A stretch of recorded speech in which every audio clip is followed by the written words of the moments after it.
My idea for the project was to comment on the subjects of art and beauty in the world today. I decided to make my two pieces very similar in the composition because they each tie into the other piece somehow. I wanted to bring up the questions of what is art and what is beauty. I also wanted to make a point to say by how human nature we judge almost everything we see, but only how our creations can be considered art. I chose to put my project on canvas, a loose material, primarily because the subjects I chose to comment on are loosely looked at and not thought of regularly by the general population. The choices of colors were red, black, and white. I chose these colors simply for aesthetics and served the purpose of hiding text well in the pieces. Black ink and white colored pencil were the mediums I used for the text. The bottom layer of text in the black is almost illegible and would be strange to try and read.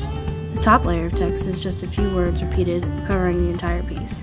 These words are beauty, art, and along with the phrase, what is art? I wanted them to stand out more and be noticed by the viewer to get the point of the conversation between the two pieces. Our assessment of the art depends partly on our perception of what the notion of art represented to a particular society at a particular time. The perception of what we think art and beauty are can be seen as weary and unmarked because of all the judgment we have passed and the guidelines we have built up as to what art and beauty truly are. Works of art are not necessarily narratives, and may not represent recognizable figures and objects. My diptych does not contain any figures, and the majority of the text is illegible and not easily understood.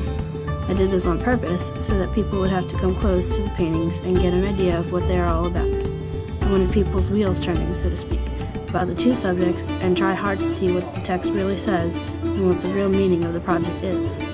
The pictures you've been seeing throughout this podcast are pictures I feel are good representations of either what kind of pieces people question as art, beautiful, or both, or what people generally think of beautiful or as a work of art.